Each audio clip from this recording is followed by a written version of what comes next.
जय श्री राम, जय हनुमान, जय बागेश्वर धाम। भक्तों, स्वागत है आप सभी का मेरे सरकार YouTube चैनल में। भक्तों, पितृपक्ष का आरंभ कब से हो रहा है?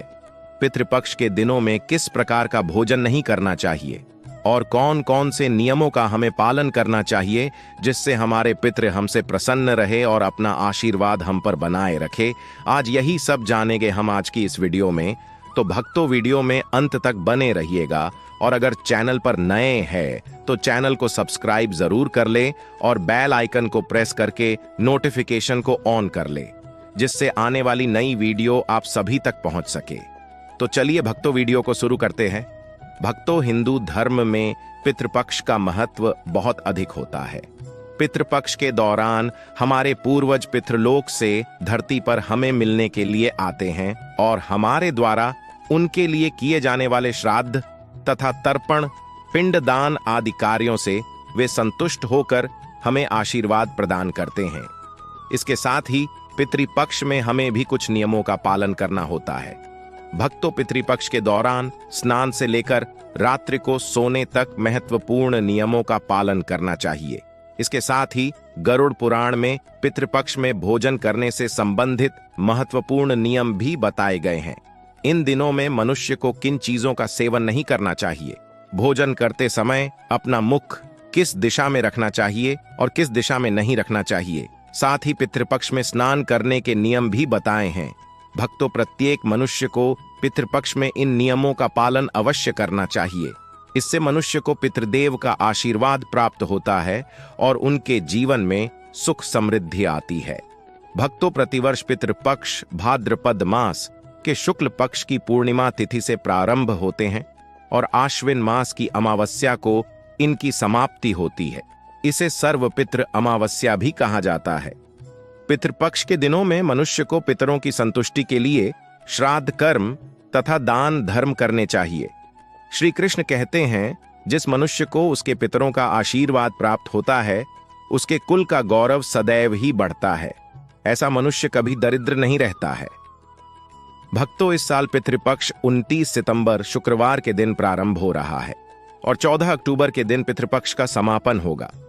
पितृपक्ष 16 दिनों तक चलते हैं। इस दौरान मनुष्य को पितरों की संतुष्टि के लिए उपाय अवश्य करने चाहिए। चलिए भक्तों, अब जानते हैं पितृपक्ष 2023 की तिथियां। भक्तों, पूर्णिमा तिथि 29 सितंबर 2023। अगर आपके पूर्वजों की मृत्यु पूर्णिमा तिथि के दिन हुई है तो उनका श्राद्ध पितृपक्ष के भाद्रपद शुक्ल की पूर्णिमा को करना चाहिए। इस पूर्णिमा को शास्त्रों में प्रकोष्ठपदी पूर्णिमा के नाम से भी जाना जाता है। इस दिन पितरों का श्राद्ध करने से पितृदेव अत्यंत प्रसन्न होते हैं। पहला श्राद्ध 30 सितंबर 2023। अगर आपके पूर्वजों की मृत्यु किसी भी माह के शुक्ल पक्ष अथवा कृष्ण पक्ष की प्रतिपदा तिथि के दिन हुई है तो उनका श्राद्ध इस वर्ष 30 सितंबर के दिन करना चाहिए। यदि भक्तों, नाना नानी के घर में श्राद्ध करने के लिए कोई नहीं है और मृत्यु की तिथि याद नहीं है तो उनका श्राद्ध भी इसी दिन करना चाहिए। द्वितीय श्राद्ध 1 अक्टूबर 2023। जिनके पूर्वज की मृत्यु किसी भी महीने के शुक्ल पक्ष या कृष्ण पक्ष की द्वितीय तिथि को हुई हो, उनका श्राद्ध इस दिन किया जाता है। तीसरा श्राद्ध 2 अक्टूबर 2023। जिनके पूर्वजों की मृत्यु कृष्ण पक्ष या शुक्ल पक्ष की तृतीया तिथि के दिन होती है, उनका श्राद्ध तृतीया तिथि को करने का विधान है। इसे महाभरणी भी कहा जाता है। चौथा श्राद्ध 3 अक्टूबर 2023। शुक्ल पक्ष या कृष्ण पक्ष में चतुर्थी तिथि में जिनके पूर्वजों की मृत्यु हुई है, उनका श्राद्ध पितृपक्ष की चतुर्थी तिथि को किया जाता है। पांचवा श्राद्ध 4 अक्टूबर 2023। अगर आपके पूर्वज की मृत्यु अविवाहित अवस्था में हुई है तो उनका श्राद्ध पंचमी के दिन किया जाता है। इसके अलावा भक्तों, पंचमी के दिन जिनकी मृत्यु हुई है उनका भी श्राद्ध 4 अक्टूबर को करना चाहिए।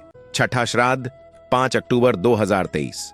किसी भी माह के श्रेष्ठ तिथि को जिनकी मृत्यु हुई हो, उनका श्राद्ध इस दिन किया जाता है।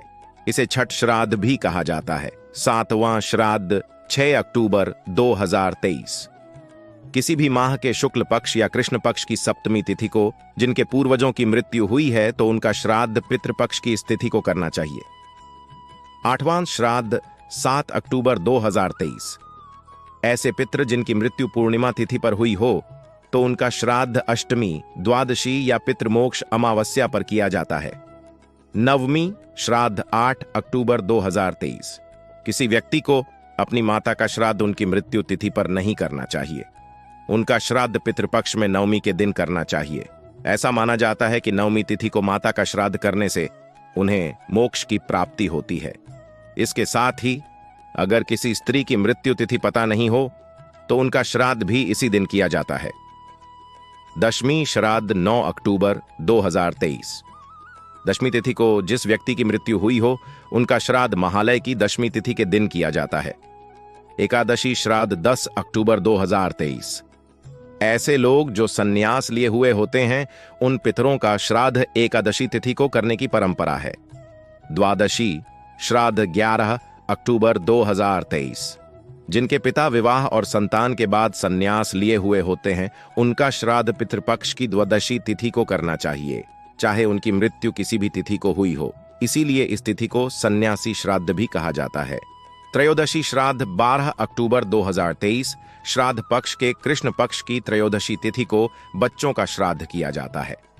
अर्थात अगर किसी बालक की मृत्यु हुई हो, चाहे किसी भी तिथि में हो, उनका श्राद्ध इस तिथि पर करना चाहिए। चतुर्दशी तिथि 13 अक्टूबर 2023। ऐसे लोग जिनकी अकाल मृत्यु हुई हो, जैसे आग से जलने, शस्त्रों के आघात से, विषपान से, दुर्घटना से या जल में डूबने से हुई हो, उनका श्राद्ध चतुर्दशी तिथि को करना चाहिए। अमावस्या तिथि 14 अक्टूबर 2023। पितृपक्ष के अंतिम दिन सर्वपितृ अमावस्या पर ज्ञात और अज्ञात पूर्वजों के श्राद्ध किए जाते हैं। इसे पितृ विसर्जन अमावस्या भी कहा जाता है। भक्तों, पितृ मनुष्य के परिवार का सुरक्षा कवच होते हैं। पितृ शक्ति मनुष्यों की हर प्रकार के संकट से रक्षा करती है। यदि घर में पितृ शक्ति का वास हो तो घर में किसी भी प्रकार की दुष्ट आत्मा तथा नकारात्मक शक्तियां प्रवेश नहीं करती हैं। इसीलिए हमें पितृपक्ष में कुछ ऐसे कार्य करने चाहिए जिससे हमारे घर में पितृ शक्ति का वास हो। पितरों को प्रसन्न करने के लिए गरुड़ पुराण में भगवान श्री कृष्ण ने बहुत ही महत्वपूर्ण उपाय बताए हैं। भगवान श्री कृष्ण के अनुसार पितरों की संतुष्टि के लिए सर्वोत्तम उपाय है दान करना, और दान में भी सर्वोत्तम होता है तिल का दान करना। जो भी मनुष्य पितृपक्ष में पितरों के लिए तिल का दान करता है उसके सभी पापों का एवं दुखों का नाश हो जाता है। इसके अलावा आप पितृपक्ष में अपने पितरों की संतुष्टि के लिए वस्त्र आदि का दान अवश्य करें। यदि गाय का दान किया जाए तो कई गुना अधिक फलों की प्राप्ति होती है। श्री कृष्ण कहते हैं, मृत्यु के पश्चात मनुष्य की आत्मा अभौतिक रूप धारण करती है। उनका यह शरीर वायु रूप में होता है। वायु रूप में मृत आत्माएं घर में प्रवेश करती है और अपने परिजनों द्वारा किए जाने वाले कर्मकांड तथा श्राद्ध से वे अत्यंत प्रसन्न होते हैं। मनुष्य के पितृ उसके द्वारा चढ़ाए गए भोग को प्राणियों के रूप में ग्रहण करते हैं और उन्हें आशीर्वाद देकर फिर से पितृलोक में लौट जाते हैं। लेकिन भक्तों, जो मनुष्य अपने पितरों का सम्मान नहीं करता है, पितृपक्ष में श्राद्ध एवं पूजा पाठ नहीं करता है, उसके पितर दुखी होकर पितृलोक में लौट जाते हैं। पितरों को दुखी करने के कारण मनुष्य के सभी पुण्य कर्म उसी क्षण नष्ट हो जाते हैं और उसे पितृदोष लग जाता है। इसीलिए मनुष्य को अपने पितरों को कभी दुखी नहीं करना चाहिए।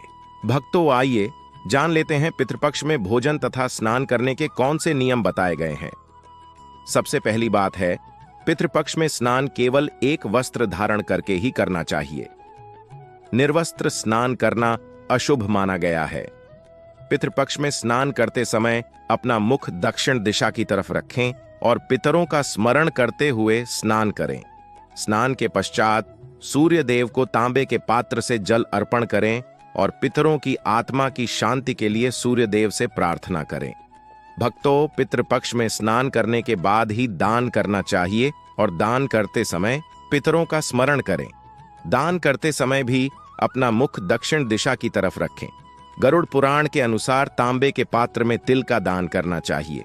पितृपक्ष में लोहे की वस्तु का दान करने से पितरों की आत्मा को शांति मिलती है। गरुड़ पुराण के अनुसार पितृपक्ष में कुछ चीजों का सेवन करना अनुचित माना गया है। पितृपक्ष में मांस, मदिरा आदि का सेवन करना वर्जित माना गया है। जब पितृगण अपने प्रियजनों को ऐसे निंदित कर्म करते हुए देखते हैं तो वे बड़े ही दुखी हो जाते हैं।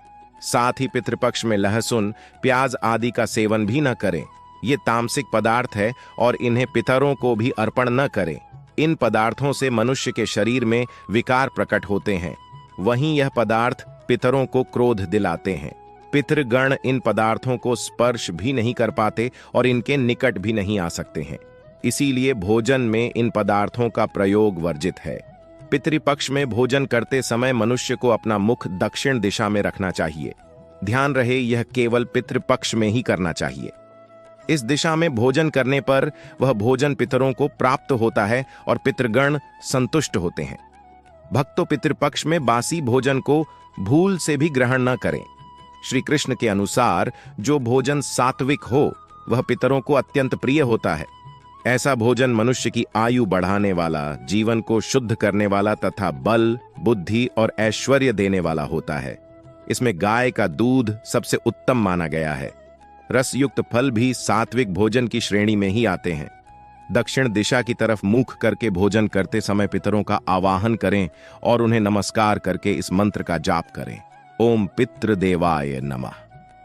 ऐसा करने से पितृदेव बहुत ही संतुष्ट होते हैं। भक्तों, पितृपक्ष में बिस्तर पर बैठकर भोजन ग्रहण न करें। भोजन केवल जमीन पर बैठकर ही करें।